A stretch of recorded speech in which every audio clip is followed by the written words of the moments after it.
Good evening, and thank you guys for being here tonight. I do have a couple things to report out on. First of all, holiday break.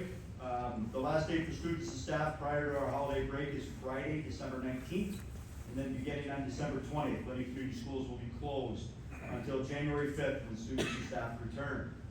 Just a reminder that tickets are still available for the annual faculty follies that take place tomorrow, Thursday, December 4th. Showtimes are 5 and 7 p.m. and tickets are $5 per person or $20 for a family. All proceeds stay in the Linden community through Angel Tree and Christmas Express. As Al mentioned, we had some recognition with our esports, so on behalf of Linden Community Schools, I would like to recognize our esports program for their exceptional skill, teamwork, and dedication. The program's success has brought pride and honor to Linden High School, Linden Middle School, Linden Community Schools, and our entire community. We would like to recognize two students, Matthew Nelsie for Overwatch 2, and Adler Teachman for Rocket League, who were named through the Michigan High School Esports League as all-state players. So on behalf of Linden Community Schools, congratulations. Just a quick HR update. Last meeting, we congratulated staff members who were set to retire at the end of December. Since our previous meeting, Vicki Makaravich, our early childhood director, has announced her retirement effective December 31st.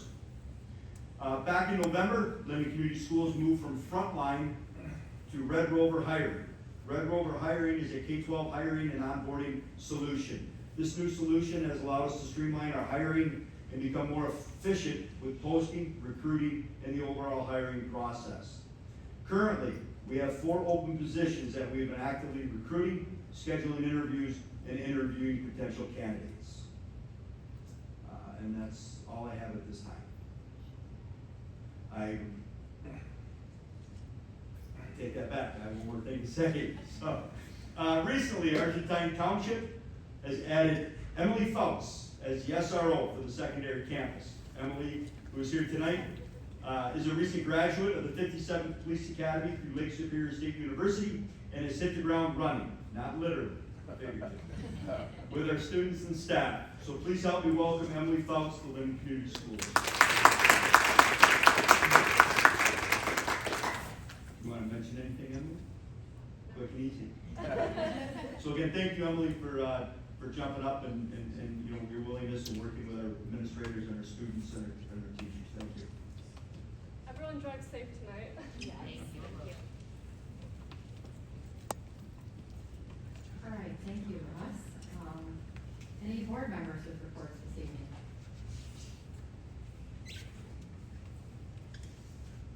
All right, seeing none. The only thing that I wanted to just mention again is tomorrow night several of us will be attending a holiday recognition ceremony and celebration up in Frankenmuth for board members from around Genesee County. And I know it's also a conflict with faculty follies, so we'll have to miss that, but thank you to all the teachers and staff that will be performing at that tomorrow night. It's always a fun event, and I'm sad that it's a conflict again this year, but I guess we can only be in one place at a time, so we'll do our thing there, and you guys do your thing here. Thank you for that. And just on that note, so everyone's aware, Sherry Luck will be recognized for through the Genesee County Area School Board membership for her service here at Linden Community Schools.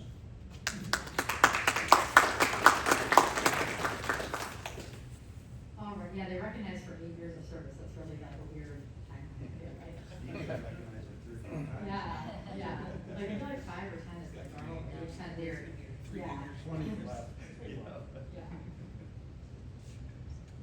All right, up next, and always the best part of any school board meeting, are our student recognitions.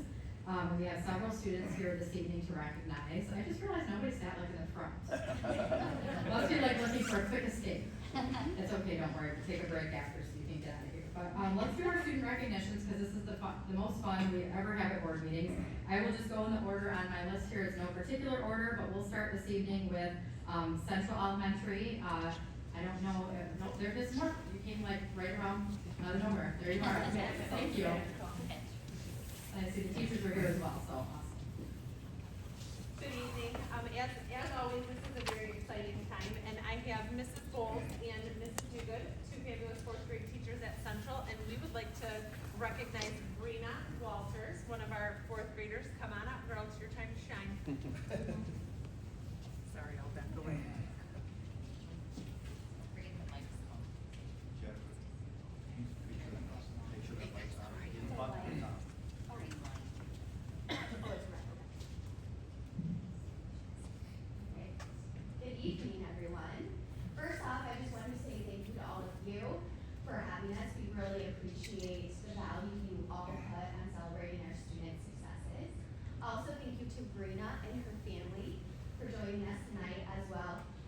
sharing her with us daily.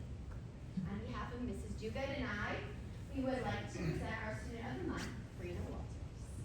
Brina is an all-around exceptional student. She is kind, hardworking, responsible, respectful, and enthusiastic about school and learning. Brina goes above and beyond in the classroom. For example, she participates in class discussion, helps others, and is always ready to learn.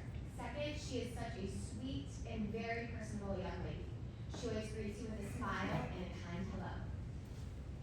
Brina is an amazing artist. She does beautiful work, and I love when she shares her drawings with me. It simply amazes me. Outside of school, Brina enjoys drawing, dancing, and singing, and she can even play the guitar. Counterbalancing her artistic pursuits is her dedication to karate. Karate offers a different kind of challenge where focus, discipline, and strength are key. Brina takes pride in her progress, working hard to master new techniques and move up in belt grade. The lessons learned in karate, such as respect and perseverance, weave their way into every other aspect of her life, giving her confidence in all endeavors, and it truly shows every day in the classroom. Mrs. Duguid and I are so proud of Brina and all of her hard work and dedication. She is a true joy to have in our class this year, and we feel lucky to have her. Brina, keep up the hard work. Always stay kind, humble, and excited to learn new things. We know you will continue to go far in everything you do. Thank you.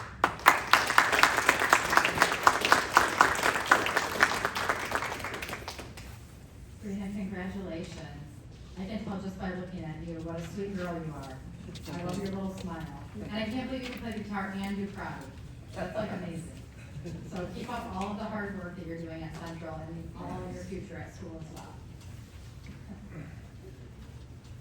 All right, up next, we'll recognize our student of the month for Linden Elementary, and Mrs. Joslyn is here this evening to present the student of the month.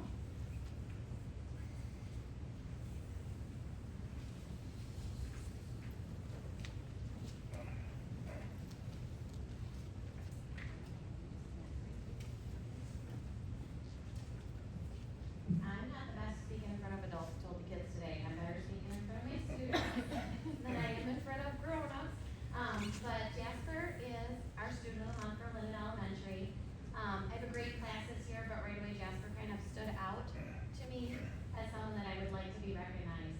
He started here in Linden schools just a couple months ago. He came from another school that didn't have the expectations we have here in Linden. So when he came here, it was a challenge. I think it was kind of a little bit of almost a culture shock for him. He was expected to do some things that he hadn't been asked to do before, and he was, in a little bit a shock. But he has grown so much. He works super hard. When he first came, I would put a book in front of him, and he's like, I gotta read all this? I gotta read both pages? And he is like, oh, okay. And we worked through it. He never says that anymore. He would come for help when he needs it. He still does. But he has grown in the last 2 months. His stamina, his work ethic is amazing to me. I'm so excited to see where he's gonna go by the end of the school year. He's catching up. He's still got a ways to go, but I am so incredibly proud of how hard he is working, and he doesn't give up.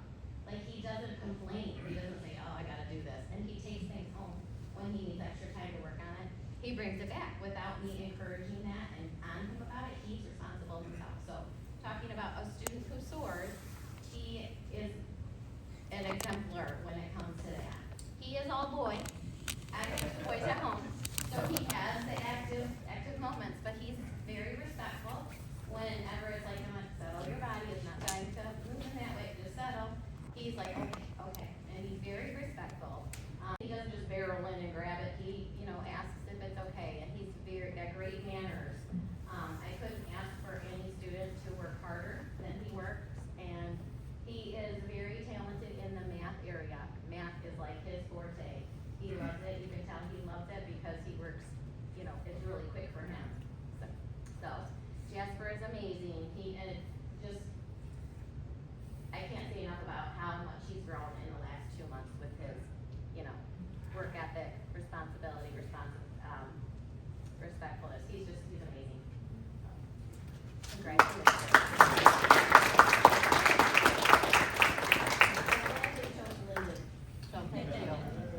congratulations, Jasper, and welcome to Linden. I hope you're enjoying it. I have to say, like, hard work will always pays off. So keep being a hard worker, and also to be a brand new student in Linden and be recognized as a student of the month is pretty special. So that must mean you're doing a really good job. So keep up the hard work. All right, up next, we will recognize our student of the month for Hyatt Elementary. Mr. Thomas is here to present the student of the month. Unfortunately, it looks like my student month did not make it here today. But I was still honored Ryan Miller. All right. So there's many reasons to choose a student like Ryan Miller for student of the month. But these are the reasons why I nominated Ryan for the honor. Ryan's hard work and great work is always demonstrated in class and he's always willing to learn and do what's necessary. It's truly refreshing to see the young man we see in the classroom coming nowadays. He's always willing to work and help with others and put the same effort he puts into his learning and applies it to helping others with their learning, showing his love of learning and kindness. Another reason he's nominated is through his academic achievements in classroom. Ryan strives to always do his best through everything and has earned an honor roll the last marking. He's a great role model and friend to have in class. Many of his classmates will always come to him for help or want to be his partner. He does so well that I nominated him as one of our safety patrol members at Hyatt Elementary. And safety patrol at Hyatt Elementary is an honor for those that we have as SOAR leaders, those that have embolized what we look for and what we look for students, staying on task, remember respect, and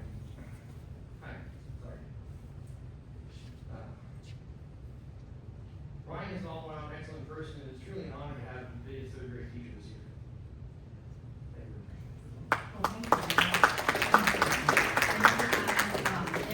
I know the weather was kind of got nasty all of a sudden. If there's some conflict, please invite Ryan and his family to another board meeting if they'd like to come. I mean, if it doesn't mean you have to come back, but we could share your words at another meeting if he wants to be honored, because it's always, if they had to miss for some reason. So. I'll make sure I put that. Okay, thank you. All right, we will move along to Linden Middle School, and I see Mr. Enders here, and I think Mr. Leslie's probably here for that as well. Well, first off, congratulations to all of the Student of the Month representatives. Obviously it's a very big deal, and it's nice recognition to be able to come here in front of the board. Thank you for allowing us to come here and talk about our wonderful Jake Desjardins. You know I was going to say that wrong. And then Mr. Alessi will be presenting on his behalf. Thank you, Mr. Enders. Thank you, Mr. Sosowski, Board of Education. Like Mr. Enders said, the middle school has nominated Jake Desjardins for Student of the Month. He was nominated by myself, Mrs. Brown, science teacher, Mr. Canuti, and Mr. Neestroy. They gave me some quotes to talk about Jake, so I'll read those as well. I'll start off, I have Jake in social studies. Jake is a phenomenal student and a terrific kid. I have Jake in my social studies class, and his grade has been an A all year long. He completes all his assignments and scores well on his tests. Jake's behavior is top notch in the classroom. He's a leader in the classroom and in sporting events, where Jake is a great athlete as well. A great athlete, but very humble. He's on the basketball team and quarterback of the football team, Brett. So that's a good leader. This is the most important thing I want to say about here, Jake. He is well liked by his classmates, always willing to help anyone in need. Jake is one of the nicest students that I've ever taught. And Jake, that's a compliment because I'm teaching a long time. So congratulations to you, Jake, for that. So also honor to his parents too, about the niceness and his manners. So credit to you guys as well. Okay, this is from Mrs. Brown, a science teacher. Mrs. Brown had Jake in 6th grade and in 8th grade, so she's had to play with them twice. Here's her quote about Jake. I have had the pleasure of presenting Jake in my science class in 6th grade and again in 8th grade. I have had an opportunity to see science knowledge grow, which has enhanced his confidence and makes sense of the world around him. Jake is always a great addition to any lab group as he gets along with his peers, but he also knows when he has to get the job done. He is a very well-rounded student, not only excelling in academics, but also in sports. Mrs. Brown, science teacher. Now one more, Mr. Neestroy, he's a 6th grade teacher.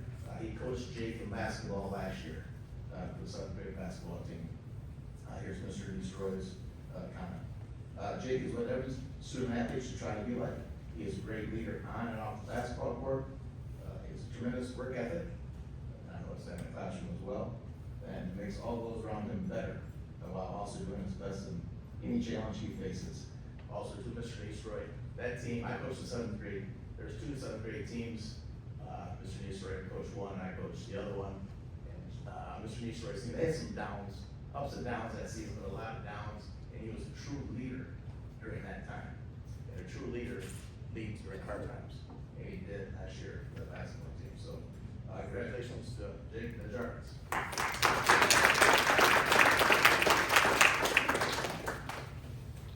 Jake, congratulations. Thank you. It's always pretty special to have multiple teachers and coaches have a lot of great things to say about the same student. I mean, the only student of the month from the whole middle school is pretty special. So continue to be a good student athlete and leader as you get to high school next year. It's really important. A lot of students look up to athletes especially, and to be a good leader in the classroom too really goes far with your peers. So congratulations. Thank you. All right, last but not least, we have Linden High School Student of the Month, and Mr. Dresky is here to present the Linden High School Student of the Month. Thank you, congratulations to everybody. We look forward to having everybody up at the high school at some point in time. Linden High School Student of the Month is Carter Johnston, and Mrs. Rebecca Schneider is here to present and say some wonderful things about Carter. He's got his hand in just about everything, so congratulations.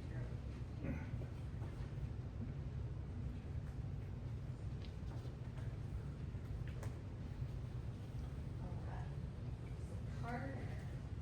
I have been lucky enough to know Carter for now 2 years. He was a student in my advanced chemistry and now in my AP chemistry. And if that's not enough, he also takes AP Bio. And last year took AP Stats. So he's definitely on his way. He's a senior. Next year he's just trying to figure out to go to Michigan State or Michigan Tech so that he can pursue a degree in either biotechnology or molecular biology, specializing in plants, right? So he is definitely special. He is one of the scientists of the future, guaranteed. I know we're gonna see him again, and hopefully one day he'll send me a card that says thanks for teaching me, right? And so, in addition, he's a link leader. He is part of the cross country and track teams, and more importantly, he is just a really nice person. Carter is always there for his classmates. He will help them out. I know he came to me one time, and everybody says, I think my friends in my group need a little extra help with what we're doing. And they didn't want to say anything. And I'm like, okay, I'm glad you told me, so we can figure that one out. I mean, I think that was great.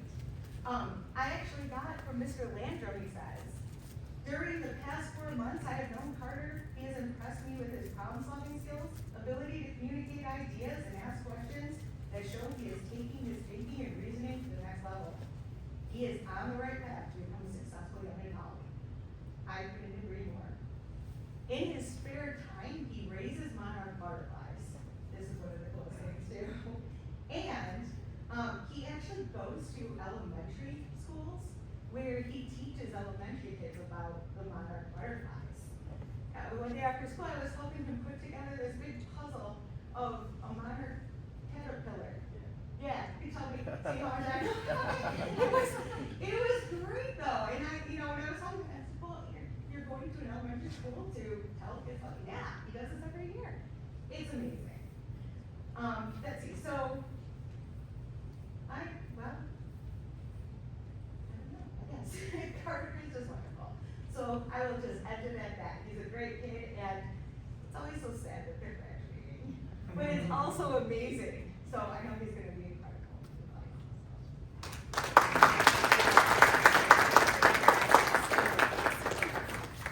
Carter, congratulations.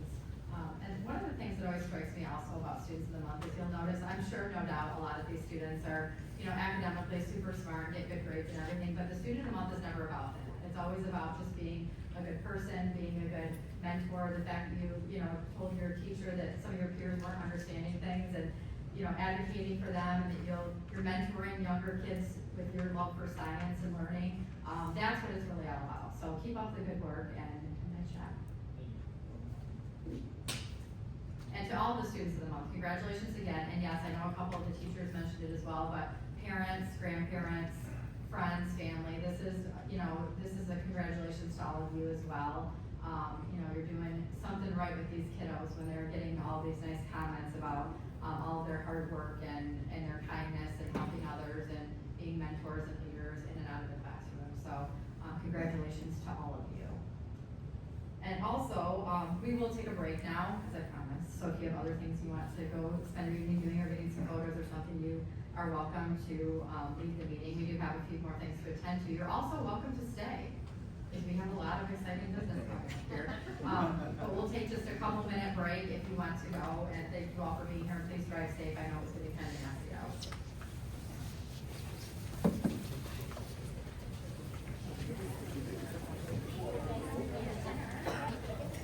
Yes, if you guys want to come back.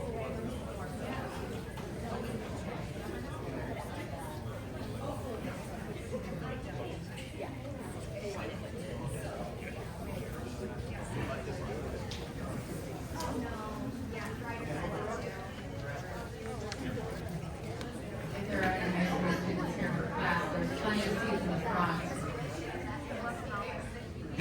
Or you can sit back.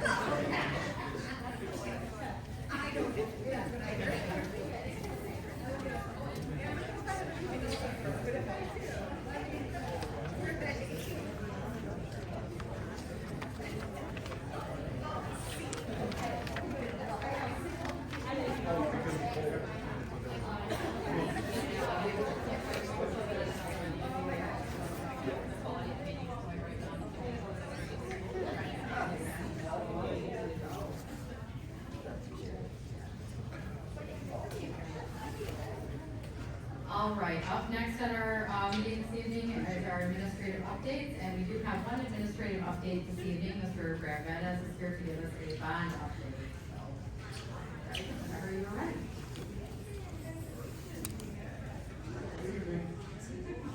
Yep, we're on to, my last, bond report. So we'll start with Linden Elementary School. Really the only thing that's changed since last time, we had some brief discussions, pertaining to the furniture, making sure one of the conversations was that we could, that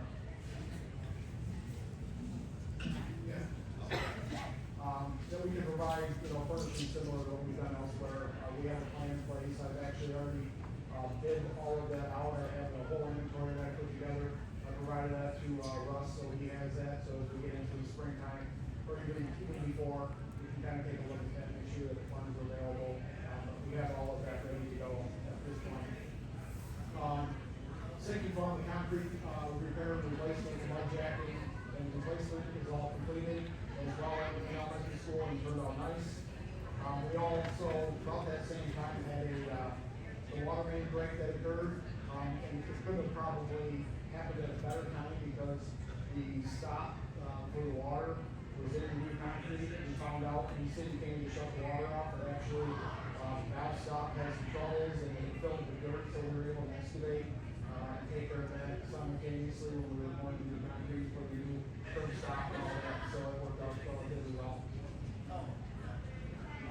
Linden High School, again, bond work is pretty much completed in this building. We did finish the concrete work in the plaza out front. And since then, the only thing that we did add was new LED lighting, to the three sides. And if you noticed, the lighting walking up in the plaza now is much better than what it is other days. So, I think the project overall turned out very nice. We had a ton of compliments and, so another job well done. We have some great contractors working on that. ECC, again, last time we met, we were finishing punch list items and doing touch-ups and all that. The vast majority of that is done. We are still doing fine tuning and a lot of programming on our HVAC systems, pretty much on the control side. It has been a significant challenge. We're working with a good company, trained, huge company, but I think what we found is they are, just like most people in the industry, struggling to find people. They're getting people that are that do similar work, but they're not accustomed to working with train specific stuff. So to say that we're training some of the people that are in doing programming for us would be probably an understatement. We've spent a significant amount of time going through and making sure that, you know, everything is buttoned up.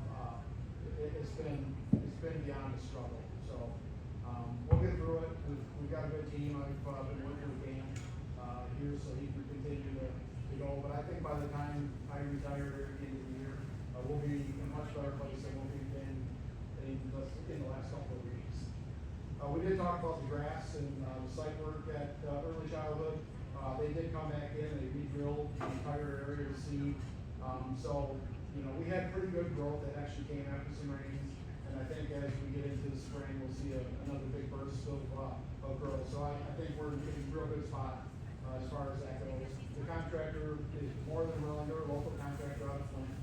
They will come back again if needed to make sure that we get good growth. And again, at this time, we still, the only other lingering thing would be, the final naming of that sign. High Elementary School, really one of the last big projects that's been, ongoing. When we spoke last time, we were kind of in the midst of doing the, final renovations of the core of the building, the media center, the new STEM lab, classrooms, some offices, a new corridor, that's gonna be for the bus entrance, bus students. That stuff is basically all done. We're still cleaning up construction debris. We have a lot of ad stock materials that we need to take and get stored. We have the fire marshal coming in tomorrow to do, their final inspection and also get a certificate of occupancy from the state building inspector. We're anticipating the furniture, for the staff, media, and some of the other ancillary places, to deliver or to ship next Wednesday, coming out mostly out of Wisconsin. So we should be seeing that, and most likely over the break, we'll get that stuff all in place and try and get the folks back here. We have all that stuff in storage, so still kind of a lot of work to do on that front, but, we're getting there. Electrical work continues for the backup generator at Hyatt. We expected the delivery of the generator in late November. They're now telling us it's shipping next week, so not too far off, but a little bit of a delay on getting the generator for all three here, constructed. We had a brand new HVAC system that we installed for the cafeteria at Hyatt. I was taking pictures that I'll show you here in a second of some of the things on Monday, and Mr. Stricker came running into the new media center. So we got a leak, and the minute he said where it was, I knew what was going on. And so we have a brand new system that they installed, and the rooftop unit comes pre-packaged with all the controls from Train, and there was a glitch of some sort where we had that cold morning, and the heating coil that was downstream of the duct froze and ruptured. Luckily, it happened when we were there. Luckily, in a matter of literally minutes, we were able to get up and shut it off. So we had calls today, we had Zoom meeting with our engineers to see what in the world happened. Train and their team are working on trying to figure out what happened, you know, what glitched and what happened. So a lot of, I don't want to say finger pointing, but a lot of people that had, you know, something to do with this, from the design to the installation and providing different materials. Train did come in, we were able to braze the coil temporarily. They were able to, pressure test it, and actually in the morning, we're gonna fill it so we'll have heat back on. We're gonna do a few things to make sure that we can protect it, we can get heat into the space. Luckily, the gym unit, we leave doors open, the cafeteria has been comfortable. It hasn't been significant, but obviously not something we wanted to see on a brand new system that we literally had just turned on within the last few weeks. So, again, everybody jumped in, they were here right away, the controls guys were up on the roof trying to figure out what had happened. And mechanical contractors are more than willing to do whatever, whenever they have to get the system, you know, taken apart. We have a new coil on order, but it's about 25 days out, but in the meantime, the one that has been repaired is solid, and we'll put it back in operation tomorrow. So a few pictures. Top left is the new STEM room, which is basically the old office. So if you walked in the front of the building, and went to the office, that STEM room is now what used to be the office. Adjacent to that, there was the teacher lounge and a workroom that was off of the side corridor that kind of was, tied into the media center area, and that is now a new classroom. And you can see we still have a lot of construction debris and things that we need to clean up. So then we created a new corridor that comes in from, basically from the back, east side from the playground. So the first picture to the left would be the new student entrance, so all the kids coming off the buses would be their new corridor. Right now, we've been using the gymnasium, funneling them through, because we kind of severed off the ECC area. That used to be the main entry for kids getting off the bus. So the center picture is basically just spinning around and looking back towards the main corridor. That would basically look out the front part to the front parking lot. We just still have a construction wall there at the end, but that'll be opened up into the main corridor. The old computer lab is a new storage area, so on the far right. That's not something that we have a whole lot of, is storage in buildings, and this is just a huge storage area that they're gonna use for building storage and PE. We'll separate that, but they wound up with a great space for building storage, which is always lacking. We have 4 new offices that they'll use for various things that are kind of off of that corridor, near the media center and the new corridor that comes in from the playground. So we have 4 offices, very typical of what you see there. The picture is probably skewed. It's not as long and narrow as what it looks there, but just beautiful offices with brand new HVAC systems. The teacher lounge is actually where there used to be an office right off the cafeteria. So they have a nice new lounge with water, a bathroom that's inside of the teacher's lounge now. So, just a little more convenience for the teachers. And then there's a new conference room. It was used in the past kind of as a conference room, but it now is truly a conference room. It used to tie in directly to the media center. Now there's a permanent wall that have technology in there, so they can have their staff meetings or other meetings in that space. We get to Central Elementary School. Very similar kind of construction timeline to what we had to finish at Hyatt. We actually had fire marshal and state building inspector in today and got formal occupancy. So we actually we had everything passed today. So all the interior renovation for the STEM lab, media center, other spaces. There's 5 additional offices. There's a new workroom where they're going to have a copy machine and mail room. Those spaces are all done in the same stage, kind of as what I just showed you at Hyatt. We have cleanup to do. We'll probably do final cleaning and furniture install as well when we get to the break here. Furniture is also shipping. Next Wednesday, it'll come on 2 semis along with the stuff for High Elementary School. And again, the electrical work will continue. Most of the backbone work is done for these backup generators. They really at this point is setting up, getting piped in, and getting electrical connected to them when they arrive next week. Again, a few pictures. The STEM room that you're looking at, that is actually, again, the old office. So if you came in and what you saw before was the office, now is a new STEM area. The STEM room is it's somewhat L-shaped, so it interconnects to the media center. So there is a large window that you see there that's fixed, that looks into the media center. And then when you're standing in the media center, again, that media center picture is probably skewed. It is long and narrow, but not quite like it is there. But looking back then from the media center into STEM, you can see that window I was talking about, but then there's an operable glass wall. So that wall can be open like you see there, or it can be closed, and then there's actually a doorway, so they can use it like a standard door without having to open the whole thing like it's shown. So if they want to have a big event of some sort, they can kind of combine those 2 spaces. And the furnishings that we bought for the 2 spaces are very similar, so everything matches and kind of flows from one space to the next.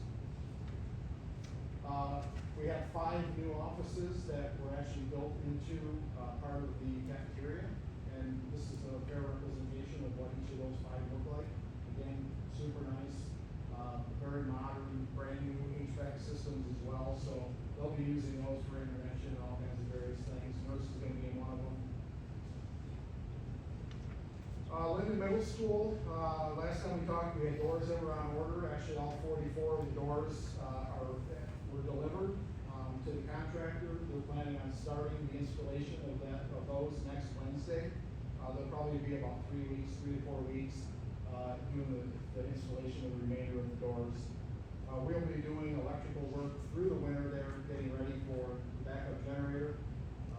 That generator will be set again, next week most likely, when we set the other two at Hyatt and, Central.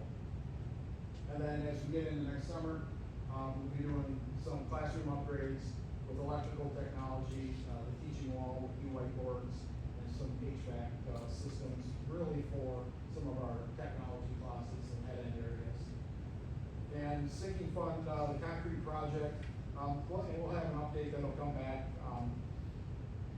We did the vast majority of the concrete, but what we found, there was kind of an error that was made by the engineering team, when we put that project out to bid. And what happened was, in the documents that we had, they used 2 different scales of measurement. One was 30 feet per foot, and one, or per inch, and one was 50. Well, this contractor that did the work, and they were excellent contractor girls, there was the error. It was a legitimate error that they caught after they bid everything off of our drawings, and it was caught. So we said to them, look, we'll take your numbers of what you gave us everywhere else. You were the low bidder. We'll apply those numbers to the work that we want to get done at the middle school. We had some walkways that were really, really bad shape. So what we're doing is we're taking the remainder of the work that's over there. We're gonna get bids on the stuff that we didn't finish. We didn't want to just give them, carte blanche access to come back to us with a large change order. So I really want to see a number of what it looks like. So we feel that we got our money's worth for the work that they did. Their number was low on the middle school, and you may recall, and we went back to them and said, look, and they went back to it, and they looked at it, and we scaled it off, and they said, it's right. We don't know why. Well, the reason why is because the scale that was shown in our drawings and our documents was shown differently in 2 places by the engineer, inadvertently. It was an honest mistake, but to be fair to them, it was kind of the last project we did in the concrete, and they were just one of the better contractors that we've ever worked with. So we felt, this was the best we could. So we're gonna look at putting that out. Actually, we have pre-bid on the 10th, and then we'll be bringing some numbers back to the board to kind of finish up that project over there. Argentine, no significant changes. I guess there's a little something that maybe we'll talk about in the future, some discussions, but really we're talking about meeting hopefully this week, even with the real estate, and even with some of the talks that behind the scenes that are going on, we feel that we're probably it's gonna be best to get it on the market, list the property, and see what's out there as far as, interest in it. And if something happens with some of these other things, then we'll bring that to the board. There may be some discussions here, in the next month or so with the board about some of those ideas that have been brought forward. So, as it stands right now, the hope is that we can potentially sell the property, and if not, there's always plan B. The Head Start, they did finally get all of their stuff out of the portable unit. They really kind of made it seem like they really wanted to leave that there and make it our burden, and I was very clear with her, we don't want it. We want you guys to be responsible to get rid of that portable classroom that sits out there. It's not in the best of shape. It's just, it's just something we want going. So I've had some communications with the ISD actually, and we're working on trying to figure out a plan to get that thing out of there. Any questions? Okay, thank you very much. Any questions from board members? Mr. Murphy? Thank you. Mr. Dennis, thank you for all your work on this project. This project's been going for many years. I'm very glad and very sorry to see you retiring at this point. Awful young to be retiring. But anyways. I was blonde hair with a mullet when I started. And I remember those days when I started working, and I was working, helping the school out with a lot of the lawn care back then when you came on board. And so it's been a great relationship working with you in that respect too. But I appreciate all the work you've done with all the bond projects through the years. Second one working around right now. So again, we're gonna miss you. We appreciate that. In regards to the cement work at middle school, do you think that ground is sufficiently settled now to whatever we redo, it's not gonna sell again. I do, and, we actually, I think I sent some pictures when we did the demolition of the student walkway that came on the west side. It was literally soup underneath that. I mean, that site has some issues, so, you know, we know when we take it out that we have to put good material in there. We put an under drain in and did some things to combat some of the water. You know, we get water that pumps through the ground in various areas over there for no reason, through parking lots and everything, so we know it's something we have to pay attention to. We have, built into our spec, you know, all of the sub-fill that we need, you know, if we need to take out, undercut it, and put stuff back in, which is exactly what we did, on that walkway, so. I think it's settled, I just think, for whatever reason, there's water that wants to come out of the ground, and that site is just odd.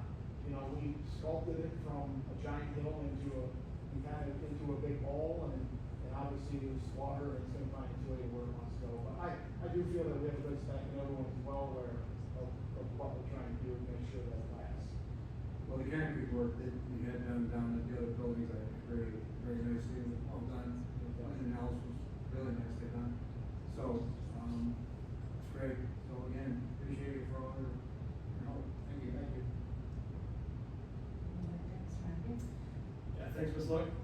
I just want to say as well that it's amazing to think that when I first came on the board, even before I joined the board, we had started talking about the bond project, and now I'm here finishing up my 5th year, and it's coming to a close. But I just want to say this is my line of work and my day job, and for anyone that doesn't know, typically this is 2 hats. So you have your director of maintenance, and then you have project management. And for Mr. Videz to have taken on both of those roles over the last 5-6 years is just amazing, and you've done it with poise and grace, and all the things that you talked about, the issues that you've run into, you've always addressed them in the right way and been solution oriented and a problem solver and professional, and that takes a great talent and skill set to be able to navigate those. And even though we've always heard about these issues, they've always come out on the other side just fine, because quite frankly, you have helped navigate those very well with our partners, and just really appreciate that. Hopefully,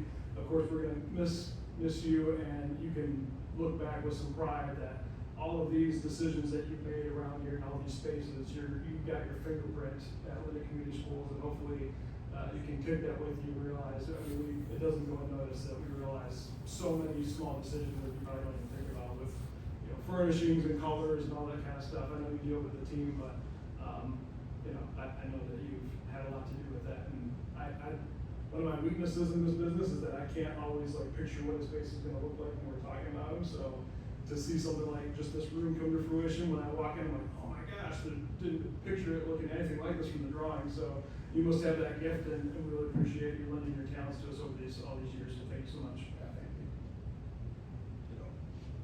Yeah, Ms. Raringer? I just have a question. So I was looking at the last slide. By the way, I agree with everything that was said. I just haven't been here that long, but I was watching back there. I always thought that you answered everything very well. This is off topic, but just, do you know anything about have you talked with the city with the path that is going up there by, the school that's being built right now? Yep. Is that gonna be done pretty soon? I know it's not yours, but just, if you're leaving. So, it is, actually, we were notified, I think, yesterday, that they intend to have all the backfilling and all the earthwork done around our site, by the end of the week. They're finishing up concrete, I was actually over there today with them. They had a little, not a dilemma, but there's a driveway that parallels our bus entrance that goes into those 3 homes. And they wanted to pour all that concrete today, so we got a call, and there was a concern from a neighbor that they were gonna allow vehicles to drive over grassy areas that we own to allow them to finish pouring out the concrete. Because before they put vehicle traffic on, they need to get concrete breaks and make sure the strength is there. So I went and met with them, and it's an area they're not gonna disturb, so we're gonna allow those 3 people to drive over a little section of our grass so they can finish the project. And, you know, it's been very cumbersome. They have a lot of equipment in there, and a lot of people, and all of the, you know, the sign work, you know, it's been tough. So it sounds as though they're gonna be wrapping up this week and out of there, and they should have our restoration that's, you know, physically on school property, finished up this week. Okay, awesome, thank you. I was like, before you go, I wanted to ask you that. The other thing I was asking was, can you refresh my memory when that 2-year date of Argentine, has to be 24 months, it would be from the time that we vacated it. So August, early August, I think our last day, I think we moved out of there on maybe the 4th or 6th. We have 24 months from that period of time. I will say, Just for clarification, are you speaking like if we as a school were to use it again? Yeah, just for any reason, Yeah. Yeah, because our rules are a little different than, public or any other type of usage. Okay, so we Yeah, still. to be utilized as a school, like if we wanted to pack up and move back into that building, we have to do it within 24 months from the point that we vacated it. Okay. Yeah. And have we had incurred any costs to that building since we've been out of it? Has there been any costs? I mean, obviously there's probably a heat bill and. Utility costs, yeah, obviously we're paying those. We've got everything set back, temperatures, we're running things minimally. But there's I'll give you an example, we have, it's a private well, it's considered public because we're feeding water to the public, the kids and families that come and use it. We moved out of that testing that we do. I inquired to our environmental company that does all our testing, you know, where do we stand with that? They checked in, the health department, and we're gonna be required to continue to do that water testing on that facility until such time that we sell it. We still are on the hook. I mean, it's, you know, a couple of $1,000s a year, so I think the number was in the $30,000 range that we spent annually for utilities. You know, that would be scaled back, obviously, because we're not running the lights and, but there's still gonna be a fair amount of money that we're gonna pay just to keep the building, you know, with the HVAC running, so we don't get into issues with mold or freezing or whatever, so, yeah. Okay, and my last question is, just like I know that you're so good at all this, is any of the shipping for the furniture and things that we've bought, has anything went down slightly in price, if they give us a slight discount because the price of gasoline's gone down or anything, or is things still going up? Have you noticed that? I don't think we've seen anything down. I think even gas, you know, if you look today and compare it to what it might have been a week ago, you know, there's these huge jumps. I watch those commodities every day because, you know, we buy our own diesel fuel for our, you know, buses and buy a couple thousand gallons a week. You know, same thing with our unleaded gas, but then the biggest reason I watch is because natural gas. Natural gas is skyrocketing again. You know, so there's no telling. And I don't think that we've seen a steady enough decline in fuel prices up until, you know, probably the lowest today it's been in a long, long time. But I think until you see that steady slide and gets down to some new plateau, I don't think we're gonna see any savings. Okay, thank you. Like I said, before you were, I know this is your last one, so I wanted to get your expertise since you got the expertise, so thank you. Yeah, thank you so much, Greg, and I wish I would have realized before the meeting that it was your last bond update. I didn't think about that, probably because I didn't want to. I've been like trying to pretend like you're not really, we're gonna retire. And we just, Me too, Donna. yeah, I mean, honestly, just echoing everything that's already been said, thank you so much for everything, all of your years of service to Linden. I mean, honestly, we never have to worry about the details because you were so good at that. And it truly is a gift. And I mean, honestly, like as the kids these days say, you know, we're glazing you, we're gonna glaze you. You are like all one in a million. And you're leading gigantic shoes to fill in the community schools, and we recognize that. So thank you so much, and I don't know, maybe you need to come up with like a per text or per phone call, like per DM or something, because I can guarantee we're gonna probably need to call on you here in the future. Hopefully you don't ignore our I would calls. never leave the district high. I know that for us. Yeah. I'm 2 miles away. Well, we just really appreciate it, and again, thank you so much, for everything, and don't be a stranger. I'm already getting nervous about, like, this stuff that's left, I don't know why, but I know, both, yeah, getting choked up, getting nervous, whatever, but thank you so much, and thanks for being here tonight to give us a final update from your perspective, so. Well, thank you.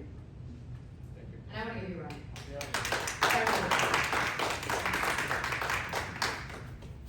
All Good right. luck. Yeah, most of you signed it, yeah. Thanks, Greg. All right, it is the time of meeting for public comments. Any public comments this evening? Okay. We are at our consent agenda now, which, our consent agenda consists of minutes from our regular meeting on November 19th, and then the minutes from our closed session meeting also on November 19th. Do I have a motion to, approve the consent agenda as presented? So move. Support. It's been moved and supported, all those in favor? Aye. Opposed? Motion carries. All right, we do have, one action item and one, discussion item this evening, so I don't know how much longer we're looking, but due to a pre-meeting negotiation, I did say any student that was here, I would only keep you an hour, so if you would like to leave, you can hustle up here and one of us will sign your sheet. If you would like to stay, you may stay. We have some more interesting business, but I know the roads were getting nasty. We don't want anybody to, be out too late in all of this, so we'll take just a minute to sign your phone. I can sign it for if you want, and if you want it. I know, but you're trying to renegotiate things. Board members don't do the pre-negotiating. That's not part of the meeting. There you go. Have a good night.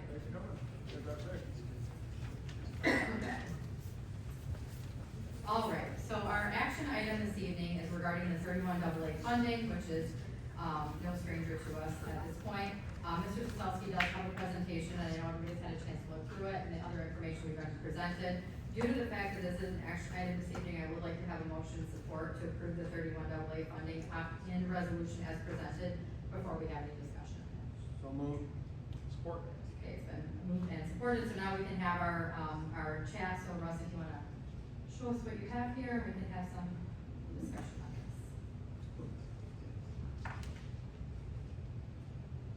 Thank you. As we're all aware, there's been a lot of changes even since our last meeting, in regards to the 31AA for the fiscal year 26 with the school aid budget. So just a quick recap. There's approximately $300 to $314 million allocated for school safety and mental health. Basically, 3 different subsections, and probably the biggest one is subsection 2. That's a per pupil funding disbursement with some opt-in dates and some criteria. Now, all of them, subsection 4 and subsection 5, also have that clause, privilege clause. So really what that says, the condition for acceptance is that if we were to accept it, that we agree to subject to a comprehensive investigation. As a side note, that the governor's office would appoint that investigator. We must firmly agree to waive any privileges that may otherwise protect information from disclosure in the event of a mass casualty event, and must agree to comply with a comprehensive investigation. And again, we've talked about this in a couple different meetings now. So since our last meeting on November 19th, there's been 2 lawsuits filed that challenge the provisions of 31AA that require schools to waive privilege. And that's what's been challenged. Again, just for clarification, definition of mass casualty, not challenged. Who investigates, not challenged. It's the waive privilege clause that's been challenged. It's been challenged at the state level and the federal level, basically as being unconstitutional. So through that process, with the legalese that are involved, it came to a compromise because of the immediate emergency. That parties have agreed to extend the opt-in deadline. They really didn't extend it. We've known it's been December 4th. But what they did is they allow schools now to rescind the opt-in, including the privilege waiver, no questions asked, by December 30th, based on the outcome of those court cases. So they have indicated, I believe I have, yeah, sorry. Both courts have committed to a final decision on the merits of the case, the waive privilege clause, no later than December 19th. That's what they tell us now. Again, courts will work the way they work. So we do anticipate a decision from one of the courts by December 19th. What does this mean? It means we as school districts, not just Linden, but all the school districts in the state of Michigan at this point, win in one or both of the courts. That basically the privilege waiver is found unconstitutional.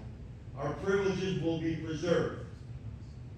And we will not need to rescind if we want to receive the funding. If we lose in both courts, we have the opportunity to rescind our opt-in, because now that waiver privilege will remain by December 30th, 2025 by 11:59.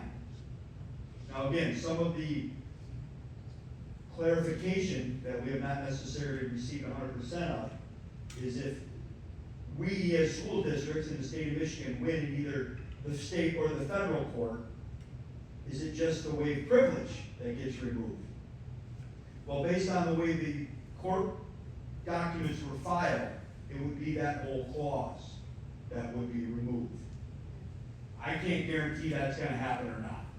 The waive privilege obviously is a big factor in all of this. So, options. We opt in by tomorrow to preserve our ability to receive 31 AA funding. And again, that was approximately $300 to $350-ish $1,000 for safety and security and mental health. It also allows us, depending on court cases, to potentially move forward with subsection 4 and subsection 5. Okay, that was the SRO and the police dog and then the mental health stuff. Again, we have the ability to rescind that by December 30th. So even if the courts rule in our favor, if our board decides to rescind that by December 30th, we can. What happens if we don't opt in by tomorrow, regardless of the court cases, we're out of 31 AA funding. No questions asked. You can't opt back in after tomorrow at 11:59. So again, I am asking the board to take action tonight to provide direction for the opt-in. You've seen the motion. Per the current agreement, the resolution that was provided by True Law Firm, again, indicates that we would opt in, and based on the court cases, have the ability to opt out or remain opted in. Some of the things I do have in here as a possible option, we have another board meeting on December 17th. We have to make a decision tonight, as far as, because tomorrow is the opt-in deadline. Potentially another special board meeting after December 19th for additional direction, if needed, to potentially rescind our opt-in, depending on what the board feels is best for the district. So with that, I'll open it up for questions or discussion. All right, thanks, Ross. I don't know what, anybody have questions? Mr. Murphy? Yeah, thank you. One thing that Mr. Selsky and I talked about a little bit earlier, is in part of the resolution, there's an issue about December 4 and then December 31st. As far as if a mass casualty happened between 4 and 31, because we've opted in, if we plan to opt in on 4 tomorrow night, then are we vulnerable at all? And Mr. Selsky and I both felt that based on the language of the land, that we would probably be excluded from being covered, or not, we would be excluded from being penalized because we're temporarily in, but not officially in until the 31st. So that's a slight chance that could happen, I mean, let's face it. But, Mr. Murphy, in our conversation, like you mentioned, that has been a question that's been asked, and nobody has an answer. Because again, the official deadline of the money being released is December 31st. So now it's like, when does that clause, with or without the court cases, kick in? And nobody knows. Nobody can answer that, even from the legal side, that's back and forth as well. the other thing that I reached out to our state rep, Mr. Mueller, a couple of times over the last few weeks, and unfortunately we didn't get the chance to tie it up today before the meeting tonight. But I was curious whether the state government has been getting much feedback from this issue to the point where they would be able to or consider themselves just removing that from the language of the law. I think because it's tied into the school aid funding bill, it might be difficult to do. I don't know the legalities of that when it comes to state government. But I was hoping to get a little feedback from him on whether that's even a possibility that could happen. Again, I would hope that they've been receiving some significant concern from a lot of members about this one item being laid out the way they did.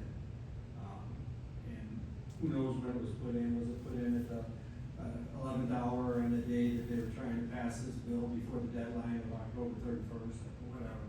I think that could have been part of the problem, and they just said, well, we'll just go through it. Or maybe some people didn't know it was in there. I don't know, just voted on it. But bottom line is, I don't know where we're at on that, whether there's gonna be an option for the state government to change their way and not have to rely on the court issue. But I'm hopeful that the court issue works for us, but I guess in the end, bottom line is, what we're talking about approving tonight is, temporarily opting in. I'm sorry. Temporarily opting in, that's what we're talking about tonight. Yes. And then, the other thing is, if there is, I kinda got the impression from the resolutions that if there was no removal of the privilege issue, that we would automatically instruct you to opt out? The board would give you the direction to opt out. MDE has not released the opt-out form or opt-out process. So part of, but part of the agreement was that would be released. Wasn't that in the resolution that you kind of gave us? That we would, that the board would, yeah, provide. Authorize you to. Yeah. So, well, I mean, we'll have the 17th to talk, Yeah. but we might not know any more than the 17th. But even the special meeting. Yeah, but the special meeting would have to happen, after the 19th, most likely. Correct. So, Yes. like I said, hopefully we get this all resolved in, timely fashion. It'd be great if the court could resolve the issue before the 17th, so we could have, know where we stood at that point. And according to them, it may not be done by then, so. But I think it's a bad thing that they put us in this position. I think it's unreasonable to ask us to do what we're asking us to do, in order to get the funding. I'm concerned that, I think a lot of districts are probably gonna take the same path that we're looking at, which is, again, we haven't really voted on the opting out. I'm kind of in favor of opting out if we don't get privilege removed, so, but I don't know how the rest of the board feels about that, or even opting in, so. But I guess based on what you're asking us to do tonight, you're asking us to opt in, or suggesting that we opt in, so. And then with the option of opting out, we can Make further decisions as the case. Okay, so I'm good with that. So just real quick to answer, I think 2 points. The legislature, at our legislative breakfast 2 weeks ago, Mueller was there, Martin was there, and right from their mouths, they had no idea about the waiver of privilege, and that was 2 weeks ago. You also asked about potentially the legislature changing. Every indication is that we won't see that happen because of the deadline of the December 31st disbursement of funds. No, I'm just saying, so they could just find a way to just remove that item from the bill? Between now and the 31st? They're- supplemental budget, correct? Potentially they could, but everything we've been told is that they're holding firm on that deadline to release the funds, and once the Well, funds are out.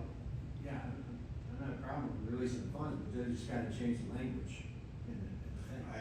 Yeah, that's what we've been told, Okay. so, yeah, anything could change at the legislative level. And are they in session right now? I thought they were. I don't believe so, I think they're off, well, they may be back for a week. Yeah, I thought And then they they're were off, week. yeah, So, yeah. well, hopefully I'll get Mr. Miller Yeah. in the near future and further expand my thoughts, so, thank you. All right, any other comments or questions? I do think in general, as a board, Steve, to your point, I think we're all on the same page with our thoughts on where we're at with this. I think at this point, though, this is our best bet because, if something does change, then we can get the funding like everyone else will do. And if we don't act on this tonight, then we're out regardless. So, the unfortunate part is it's just stringing along again. And now instead of having a special meeting like the week of Thanksgiving that we had talked about, now we're gonna be looking at the week before or after Christmas, having a special meeting to discuss this if they're not done. But, we'll do what we need to do because, I'm on the same page as you with this. Like, we don't wanna give up our privilege for this amount of money when it's in a position where we wouldn't necessarily have to do that right now, so. Any other comments? All right, thanks so much, Russ, for keeping us posted on the daily and sometimes on the hour about what's going on with this, because there's been so many changes. So there is a motion and support on the table to approve, the 31AA funding opt-in resolution as presented. All those in favor? Aye. Opposed? Motion carries. So we'll that first thing in the morning. Okay, thanks, Russ. All right, we do have one discussion item this evening, and that is regarding our sinking fund. And Russ did provide us with some information on this to review in advance as well, and I think is prepared to kind of walk through it with us, so that, again, this is just a discussion item for this evening, but, probably a good one. Yeah, thank you. Most of this information you guys may have seen about 10 months ago as an update with our sinking fund as we were getting close to this point. But real quick, just a couple reminders. What is a sinking fund? It's an option that we as school districts have to help fund, basically in our case, capital projects. We benefit because it does dedicate an annual amount of funds for approved uses, which is voted on by our community. It does protect the community school facility investment. And it has allowed us to perform facility repairs and renovations without using what I can call education without. We're able to keep those monies into our classrooms, and we've seen that. Now, one thing we talked about last time in 2017, the legislature did include technology and school security improvements, as well as transportation to be part of sinking fund investments. Linden has had a sinking fund for 30 plus years. Our last approved sinking fund was 2016. Our community approved a 10-year sinking fund at 1.3 mils. In 2017, when the legislature changed the rules, we went back to our community and asked for another sinking fund. And I think part of the agreement was that verbally, and I was only part of it, that was during some interim switching between myself and Mr. Colito, if we passed that particular one, which allowed us to use it for security and school improvements, we would no longer collect, even though it would still be in place, we would no longer collect on the 2016. To make a long story short, the 2017 CP fund did not pass. We still have the 2016, which we're currently coming to an end. So basically it comes to an end December 31st of 2026, so in about a year. Our current mills, currently that we're collecting on is 1.17 due to head. They had the override, we'll talk about that, or they had the amendment, we'll talk about that in a moment. The 24-25 sinking fund generated about $1.1 million, and our current sinking fund balance is about $4.7 million. It's a little more than we typically carry, but again, with the bond work that we have, a lot of our wants and needs were taken care of. That was the purpose. We do have some projects that we have to address. Middle school roof asphalt project right off the top that are not part of the bond, but are come due with our sinking fund. So we will see some of that being used in the near future. Our current approved uses are purchase of real estate for sites, construction or repair of school buildings, and other proposals authorized by law. So first of all, what is a Headley amendment? In a nutshell, in the black, in the bold, when the assessed value of a local tax unit's total taxable property increases by more than the inflation rate, the maximum of our millage must be reduced so that the local unit's total taxable property yields the same gross revenue. So as property values continue to rise above the cost of inflation, our taxpayers are paying the amount they agree on.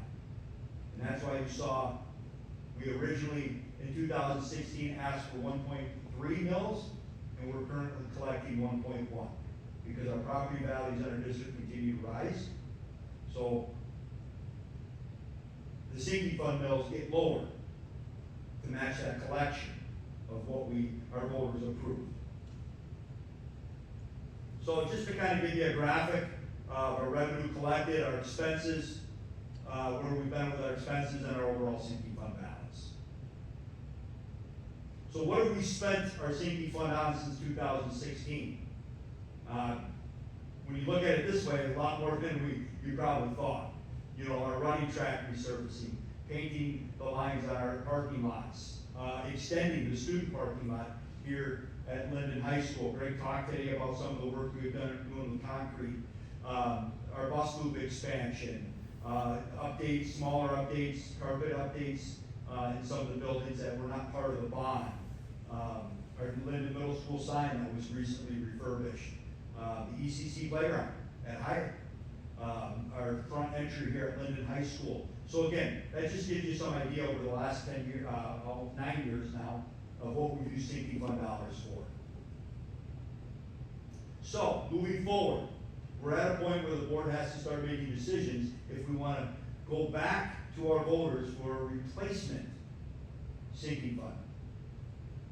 So, we have talked to our attorneys, and I have some potential ballot language of what it would look like. And the red are the areas that we have to make decisions on. You know, do we continue at the 1.176 mils? Is it still a 10-year period? And then do we go with what, when the law changed in 2017, do we add those components into that sinking fund, which would allow our district to use it for technology, school safety and security, potentially vehicles, transportation vehicles, and or maintenance vehicles, and the repairs of those vehicles. Now, with a 1.176 mil, as you can see, beginning in 2027, we would potentially generate $1.2 million. One of the reasons is Headley would not affect us if we were in a May election, and we'll get to that in a minute. So, some options, something I think the board has to make decisions on. How many mills do we want to levy? Our current rate of 1.17, we can levy up to 3 mills by law. So again, we have to decide, the board has to make that decision moving forward. Do we keep it at 1.17, or do we increase it? Potentially decrease it, I guess. Sinking fund timeframe, up to 10 years. So the board has leeway up to 10 years. Options for eligible expenditures. The 3 in the red are what we currently have. The black are the additions that we could potentially add to that ballot language. School security improvements, acquisition or upgrading of technology, acquisition of student transportation vehicles, parts and supplies for those vehicles, eligible trucks and vans to carry parts, equipment, personnel, for maintenance purposes, and then acquisition of parts. Now, I understand when we talk about transportation vehicles, we third party, we deem transportation at this time. I don't know where we'll be in 10 years.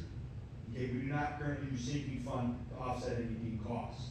But what we have done in the past, and we did it recently with a special ed grant, we bought a van for the district to help. We take our special ed students to and from the work-based learning opportunities that they have.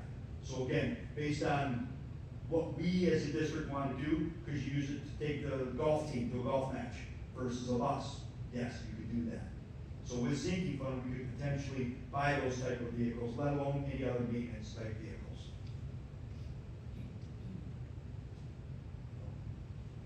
So, as far as elections, at this point we have basically 3 options for an election. May of 2026, we would have to file that by February 10th. It does skip Headley for a year because Headley's not released till April. So if you lock in May, then that's the number, the 1.17. So the Headley amendment will not impact the 2027 collection. We would have to pay all or a portion of the election. In 2016, we did have a May election. It cost us approximately $17,000 for that election. We were the only ones on the ballot for that election. Okay, so again, it's, and in 2016, I believe it was 75% were in favor, 25% were not with that election date. We could potentially run an August 4th election. Again, we'd have a board resolution. We would have to file that by May 12th. And then if we wanted to look at a November 3rd election, which is a general election, again, we would have to have that filed by August 11th. Is it possible that the board could file for the May 5th election? Anything can happen, so if that's not successful in May, could you come back for August 4th? You could, we'd have to have a board meeting by May 12th, to issue that and file that. And then if that didn't go through, could we again come back for a November 3rd? Yes, again, we'd have to have a board meeting between August 4th and August 11th to pass a resolution to send in. You know, if you wait till, if we just do one election in November and it's not successful, we're gonna lose our sinking fund, December of 2026. My current recommendation at this point is, yeah, we look at a May 5th, 2026 election at the current rate for a 10-year time frame, and to include the new language, which would include safety and security, technology. I mean, the amount of technology that we currently have in our district, that has to be continued to be refreshed. Even though we have bond money for our first refresh, you know, we're getting close to using that now, 5 years later. We have to think about that moving forward. And again, if we don't have it through the safety fund, then we use general fund money for that refresh. School safety and security. You know, we're looking at an example right now. If we opt out of 31 AA in the near future, then that's potentially, you know, $300,000 that would now come out of the general fund for potential uses. In the vehicle pieces, it does give us options at that point, whether it be for maintenance or the smaller transportation vehicles that we could potentially use for our students, depending on situations. Again, not my decision. The board will have to make that decision. Not looking for a decision tonight. I wanted to bring information. Hopefully we can have a decision by December 17th meeting. So it puts us in line with the February 10th deadline to file. Because we would have to do some work with our legal team. We would have to, you know, a communication plan, we've already started on some of that. You know, as far as marketing this and getting information out. Is this a new sinking fund? In theory it is, because there's new language that's being added. But it's also a replacement sinking fund, because it's replacing what we currently have. If the board decides not to add the new language of what uses, then it would be a renewal. If we continue with the 1.176 mils and the purchase of real estate, the construction and repair of school buildings, and other purposes authorized by law, then it would be a renewal. Questions? Any questions from board members? So, Oh, let's see. sorry, Paul. Go, Mr. Haney. Go first. Just curious on the timing, you mentioned the roof at the middle school and some asphalt paving. Well, we need some asphalt that needs to be replaced, it's just wear and tear. And then we do have a roofing project, at Linden Middle School. We're looking at a full replacement of Linden Middle School. Do we have any estimates what we think that's gonna cost? Not official. Right. Probably off the cuff $1 million. Okay, that's what I figured as much. I think optic wise, I've talked about this previously, I think the optic of going back to the public with that big balance is certainly gonna be a challenge. So from that aspect, I'd love to get every project we can here in this next 2026 year prior to, if we could. But obviously, if we vote May, it's gonna be, we won't have that ability to probably do that. That being said, I think, I mean, correct me if I'm wrong, in the school, the business of schools, let's call it, this has become standard practice for all your major upkeep and repair districts, correct? I mean, this is the budget, the line item for that budget. I mean, For Linden, yes it is, in schools that have sinking funds. Yeah. Not every school has a sinking fund. We'll just answer that question, like Michigan is one of the few states in the nation that doesn't supply, money for infrastructure in the school aid budget, so that's how we use the safety fund. I looked up the election results, it was 75.4 to 24.6 back in 2016, so I think May's the right choice. For certain strategies. Do we plan to market at all? I'm sorry. Do we plan to market at all, to market to the public? Oh, yes. Oh. Informational sessions and all that Oh, stuff? yeah, like I said, we've had some brief discussions, with, Barton Mello. I mentioned as far as our communication as we get close to wrapping the bond up, they're helping us with some communication, so we can get information out to thank our community for their support, which is very important with what they've done for our students. But also using them to help create that marketing plan, whether it be, social media's changed everything, but also with the sessions and other ways to get information out. We met with Tri-County Times about 2-3 weeks ago, about inserts, which get us probably double, the amount of, exposure that we currently have, just by putting inserts in certain times of the year. So we met with them to take some steps, not just for the safety fund, but just communication in general. So in the event that something of this nature, whatever we propose to go on the ballot fails, obviously this is a critical component of the district. I think it's a matter of retooling, repackaging, making adjustments to the official language and running it every year until it gets voted yes on. From that aspect, I mean, that's for future decisions to be made, but. Yeah, and I think that's, from my point of view, a benefit for the mail election. Yeah. Because God forbid something doesn't go well for us. It does give us a short amount of time to retool, you know, and still potentially not have a break in service, if you will. I can't imagine running a 2, 3, 4, 5, 10-year period without this. Mhm. We would struggle mightily, so, Mhm. in that aspect, it's critical, so, just basic questions, thank you. Yeah, and I think too, I mean, kind of from that perspective, help just communicating to the public that it's, we're not asking for more. This is costing everyone the same. It's just, you know, it's an extension, replacement, I know the legal verbiage, but just explaining it to someone and just adding the extra, you know, options gives us more flexibility on what we can do with it. So it, I mean, that makes a lot of sense, but, Steve, I know you had something. So, Mr. Sussy, you mentioned that, I remember back in 2017,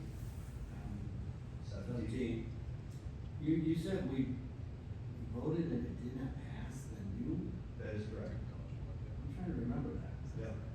So then we have two ballots on the same election, one No. to take the new and then one to continue the old? No, we had passed in 2016, and then a year later, we went back and asked our public to support with the additional language. Okay, yeah, that's right, I do remember that now, okay.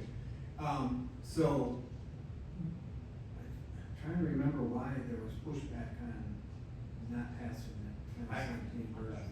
Again, I'm going off 50%, because again, 2016, 2017, when Mr. Cleo and I was during Yeah. that. Even though we both had our hands in both sinking funds, neither of us had 100% control of it. So I can't remember all the ins and outs, Steve. Okay. So, I remember, I'm a fan of the sinking fund as a way to help fund school improvements. I don't wanna chase bonds all the time. And the fact that we built up a $4.75 million war chest, because largely of all the expenditures that probably would have been occurring over the last few years, largely been incorporated in the bond, most recent bond. So, I think continuing with the same amount is the way to go, 1.17 mils. I'm not a negative person when it comes to the Hadley. I understand its role. I think it's fair that it exists. It basically, it just deals with, I think it's excess inflation over the property values. That's why it rolls back. When the property values Goes up. exceed inflation, the rate of inflation. Yes. Yes. Right. Then the mills gets reduced. Right. And so, I mean, it's dropped like 0.13 mils over a 10-year period. So that's, you know. So, I think, that to me is, again, we're getting the same money, if not, we're getting more. We're just not getting as much as you possibly could get if you stuck at 1.3 and you didn't have to deal with Headley. But Headley's the law, so, I think it'd be a bad idea to go for the 1.3 or again, or anything more than that right now, especially with what we've got saved up. I think, the idea that we'll spend money when we need to spend money, I think the bond is, like I said, the bond solved a lot of issues. And so I think that the war chest we have accumulated plus the incoming war chest of yearly amounts of 214 million will be enough to, I think, meet our needs for the next 10 years. At that point, then you have to probably look at things again, but, Mr. Vadez, the roof repair at the middle school, is that for the whole roof, or is that just a shingle roof? No, that's all of the TPO, all the single ply membrane is started to fail. Really? Yeah. That's surprising, because we've had pretty good luck with that, right? That is the only roof in the district that is that manufacturer. Oh, that's not a, It's not a Duralast? roof, no. And actually, the approach, I already have the specifications, written for it. We actually, had a company come in and flew, the roof and did a thermal, Yeah. study for us. We don't have it back yet, to see if there's areas that we would have to cut out. But it looks like it would probably be very limited because of the type of insulation. There's actually 6 inches of insulation on that roof. We're gonna leave everything in place unless there's something that we find that is actually has water that is infiltrated. Right. Everything will stay in place, and we will put what they call a slip sheet over the existing roof, and we'll Okay. put a new Duralast roof over the top of it. So we're not gonna demo the roof, we're not gonna demo the insulation unless we find something in these imagery studies, that would warrant taking out a section of it. And then on the shingle part, it would be replace the shingle? No, the shingle roof is actually, that was a 50-year shingle. Okay. Like 6 shingles to a bundle, and we, Okay. you know, and Okay. it's actually still in really good shape. It's Oh. just the TPO membrane that Wow. has failed. So I'm surprised that, why did we not do a Duralast? I'm surprised at that point, because we had a lot of good history before that with the Duralast, and how did we get suckered into going with a other brand? Because what happens on a lot of those Lower big price? spec jobs is, yeah, you put them out and so you're not sole sourcing somebody and paying too much for that. You put in alternates and equals, so you say, these are all reputable companies, whether, it's Firestone or Duralast or somebody else. And then, contractor X picks one of the ones that's on your list that's an allowable alternate. So that's kind of how that goes. So there's no warranty that's gonna be in play for No, there was a 15-year warranty on that roof, which is pretty standard for commercial roofing, but that warranty is ran out. Okay. Alright, so, yeah, getting back to the task at hand here. Yeah, Mr. Selsky, the one thing about the new language, I don't really have a problem with the new language that's added. Because I don't see technology mentioned. Is there a goal by there? I thought technology was there. Acquisition and upgrading of technology. Oh, there it is, okay, yep. The issue on the vehicles, is there any way that we can apply some part of our lease to the sinking fund as far as like, because when Dean or whoever provides our transportation, they're buying buses, so there's a appreciable amount of value that's in the buses. Can they give us a number that we could use? I probably have to ask that question with our legal. Okay. Because I don't know that answer because of the way it's billed. I don't know if that, or if we just have to buy the buses our own. I don't know, but I'll ask that question. Okay. Yep. Yeah, so, I mean, Because they're buses. they are, but we're technically paying for them with the. Correct. Oh. With the bill, yep. Yeah, I mean, obviously I don't expect to write the whole lease off. Yeah. I can find out. Portion would be something I think would be, and then, like I said, the date, I understand the reason why May looks good. I hate to spend $17,000. I mean, that's why we lined this up, to get to even years so that we could stack it with a August primary and not have to pay anything. So that's the only thing I'm a little bit on the fence about right now. I don't think it's gonna be an issue as far as a tough sell to the public, because it's asking for what we're charging right now. So I think August could work, as far as not being out of school and not being able to actively market while you're in school, where people are around school, not necessarily actively market in school, but they're around the school and they top of mind. So, that's the only thing I'd wanna still give a little more thought to as far as the date. Now, one thing I will bring up, and this is what we have to go with, because this is law, basically, law, but I believe there is legislation that would wipe out the August primary and move May to June. I think it might be June. When could that happen? Before next year? We're talking. It could. Oh, It could. that would be great. It could. Give us another month. I believe it's literally on, in bill form right now, just going through the process, discussions, all that stuff. It's been introduced, I should say. Okay, so, but we won't know by. We won't know. I mean, you're suggesting we need to make a decision if we wanna go May by the next meeting. Not necessarily, Steve, we could also do it in June, in January. Okay. Make a decision, but we do have a February 10th deadline. Yeah. So, You're saying legal needs to get involved here a little bit, this timeline there? well, we just gotta make sure we have, proper, the official ballot language. As I mentioned, the board had options, so again, working with our legal team to put this, we were conjoined with our bonds and our sinking funds and our finances, so they put together the ballot language. And then two, it gives us time to start that communication and, or as Dave mentioned, marketing process. So the bill that you're talking about that could Oh. swing this date, I'm sorry?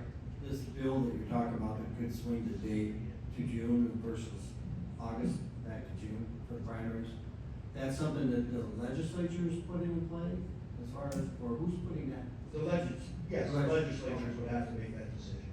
Okay, Yes. so I'll ask Mr. Mueller about that, when I get a chance to talk to him and see what prospects are of that before the next meeting, hopefully.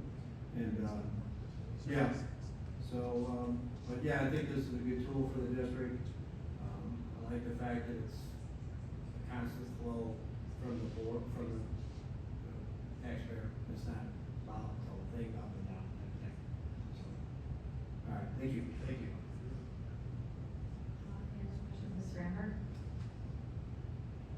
I was wondering, so we're gonna probably, if we keep it how this says, we'll be voting at the next meeting, if we're gonna pass this as an action item. So there's no discussion of, can we like slightly lower it? I hope the public knows and we can make sure they know that this is not an increase from anything, because so many mills and bonds, did fail in the last couple elections. I think a lot of people are struggling after the last 5 years of what we've had to deal with inflation and prices.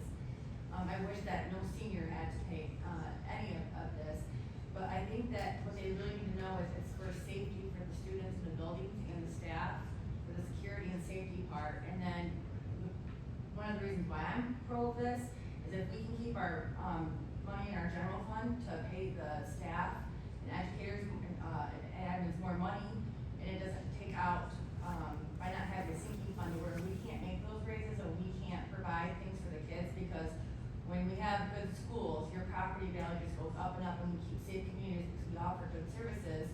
So I guess I would really say that we need to let everyone know that we are not asking for a penny more than what we have, because I'm nervous that this may not pass, because I watched so many mills, be voted down over the last couple of elections. And I think before I was on the board, I remember that, the sinking fund that you were talking about, and I voted no against it, because I thought it was going towards the football things and the fields. And so I really hope that the community, the way that we market this is it is for safety in the buildings, the staff and the children, and security and the best things, not sports related things. That's all I wanted to say about it. Mr. Rankin? Yeah, thanks, Ms. Luck. The other thing that's top of mind for me is, Mr. Murphy mentioned the war chest a couple times, but one thing that I keep thinking about is if we do have an influx of preschoolers from, some of the additional subdivisions and whatnot that are coming here, we talk a lot about wanting to keep people in our community. We do need to use some of that money to build the expansion to the early childhood center. That's gonna take a big chunk of that. We really need to obviously be able to replace that for then what I would call the more routine things like technology and safety. So I'd be interested in trying to move this ahead as quick as possible. I understand, Mr. Murphy, your sensitivity about spending the money in the election, but I think I would be in favor of trying to get it going sooner than later, just to make sure that we're not going to pass it. Thanks. Yeah, I agree with that, and my other concern that comes to mind is, obviously I would be in full support of just keeping it like the renewal cost, like not asking for more. Although I would be tempted to say we should ask for more, because if we're looking at a 10-year span, this is not going to be enough for 10 years. It's enough to keep our general fund replenished for the things that we've been using it for, but if we don't offset this with another bond in 5 years or an additional sinking fund or something else, like a replacement above and beyond that, it might be hard, it might get harder, because if you think about the timeline on this one, this one was passed in 2016, and then in 2020 we passed the bond, that's only a few years years later, you know, if we didn't have that bond money, our sinking fund would not be handling us the way that we are maybe thinking that this will for 10 years. So, I mean, the right thing to do is ask for 10 years because, you know, if you do 5 years and 5 years from now, you're just in the same spot and you have to ask again. So I would be in support of that. I mean, I wish we could ask for more just because I do feel like that. I mean, I agree that it's not the right time for that, but I do also think that it's gonna leave the district, you know, in a position that in 5 or 6 years, it may need to be something additional. One comment about the comment about the Headley rollback not impacting this year if we do the May election, because it wouldn't adjust. You said it right there. Yeah. Skip the Headley for a year. Yes. And then we'll start readjusting, of course, next year. Well, Would it, just real quick, it wouldn't be next year, it'd be, Headley would, for the 2027. yeah, Yeah, okay. but the bottom line is they don't catch that up, do they? No, So you actually get a skip yes, permanently in the system. yes. Okay, so what's the cost of a Headley rollback of like 1.3, if it goes, you know, down another? Yep. I So think I it goes know. from 1.73 Yep. to Yeah, so- 1.6. So, So what does that amount of does that pay for the election? right, I see what you're saying. And it's hard to determine that because again, it's based on property value. Well, if which- you just, that's all. Yep, you also have to understand, let me go back here, Steve. So, in 24-25, our sinking fund generated $1.1 million. Mhm. In 2027, we could potentially generate 1.2 million. Mhm. And a lot of that is because property taxes go up, there's more people. Well, there's more houses being built. That's what I mean, yeah. So, again, the intent of the Headley is to keep that revenue stagnant. So people aren't paying more to still generate the same amount of money. As you get more people into your community, Well, it increases, property values go up. I think the Headley is more pointed at the fact that your property values are growing higher than inflation Well, I think to answer your question, because of the, without trying to do the quick math here, so, I mean, 1.16 to 1.2. So that's, I believe, 170. No. You wanted to know if it covered the cost of the election, basically. Well, if you have another rollback from the pace that we're on, we started at 1.3 10 years ago, now we're down to 1.17. So I'm assuming another rollback would take you down to about Well, 1.16. I think before we get there though, to look at if we had an election in May, Mhm. and it was successful, Mhm. I think your question potentially was, does it cover the $17,000? Because it doesn't roll back this year, that one year. So, It's 1 year savings. right, so again, I don't have a calculator. Well, it's something we can work on for next year. Yep, but 1.1 is what we generated in 24-25, and that was at 1.17. But again. So hold on, you gotta answer your question first. All right. 1.1. And then in 2027, if it passes, the rollback stays the same. So it would generate approximately 1.2. So the $17,000 would be covered based on not having a rollback. But a You lot are of, correct, moving forward, the rollback, but you've already generated your $17,000. yeah, but that 1.2 is not because of the Headley rollback, it's because of the growth of the district and property values. That's why you're Agreed. estimating. As it really doesn't have anything to do with the Headley part of it. That's just natural growth of the district in value. That's why it's jumped from 1.1 to 1.2. So, but I'm kind of thinking that there's a good chance it'll pay for part of that. The Headley, not having that Headley rollback for that 1 year will help pay for your election cost. That's something. And irrespective of property values increasing, because they're always increasing, because you're selling more houses, and building more houses, and building all the time. Can I ask one more thing, just like, so that's on public record, because before I really started watching school board stuff, everyone says that there's more houses going up, but the way that the district lines up is, even though you're paying for Linden school taxes, you might live in Liberty Shores, and that's actually Fenton's tax base. And so there's several subdivisions where, if their taxes go to another city, but the school is taxes, is this different at all, you know what I'm saying? So we have our district lines, and some of our district lines do go into Fenton Township, they go into Deerfield Township, they go into potentially, I don't know city-wise, if it goes into Fenton, I don't know, but, so, yeah, if you're within that district, that money is for Linden Community School District. So like They if pay their someone, taxes to Linden if Community someone School has a big fancy house in a subdivision that's in Fenton, if this mill, they have people that actually live in Fenton, they go to Linden, though that money will also be sent to the It's mill. gotta be within our If they're district. in your district. In our district, right. If they school of choice here, they're not coming. Okay, I just wanted to, I know that some of the public gets confused about that, well, they've got all these subdivisions going up, but why are they asking for us? So I think that might be something we wanna communicate too, is that not everyone that you think lives in Linden actually is Linden schools. Even though it looks like you're in Linden schools, you're not. If you live in Linden, you're paying Linden taxes. If you live in some part of Fenton Township, Argentine Township, I think Argentine Township might be all of ours. Deerfield, But then you go Deerfield, you go, Clayton, do we have any Clayton? there's 3 or 4, isn't there 5 townships in one city that's part of our district? Yeah, that's what I mean, I think Clayton may be part of that as well, the Fourth Source Street area. Yeah, misremember. Yeah. Question on the fact that if you're, as Mr. Selsky said, if your district, if your houses are within our district lines, whether that's in Fenton Township or not, that's the only way we collect. Everybody kind of knows, hey, I'm in this school district, so I pay these taxes. I'm in that school district, I pay those taxes. Right, I just worry about the social media when people talk and say, well, they're just growing and growing, and they don't need any more money. I'm just worried that this might struggle a little bit, not to pass. Well, I think if you keep it at the same amount, that's the same burden for the taxpayer. So, I think you got the best shot. I think if you ask for more, you're, with the political war chest that we've got, you're asking for trouble. So we'll vote on this next.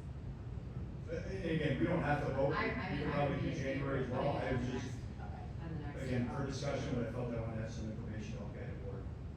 I mean, I'm in favor of putting it on the next as an action item, just so that we can, I mean, we can always, if we don't pass it, then just like the elections here, we can put it on the next Sure, one, you know? sure. But I think getting this moving along is in the best interest of the district, because it would be, you know, it'd be somewhat negligent of us as a board to allow this to go on much longer without starting to plan for this, being that it does expire. It's just visionary plan. All right, thank you, Russ. Thank you. All right, we do not have a closed session this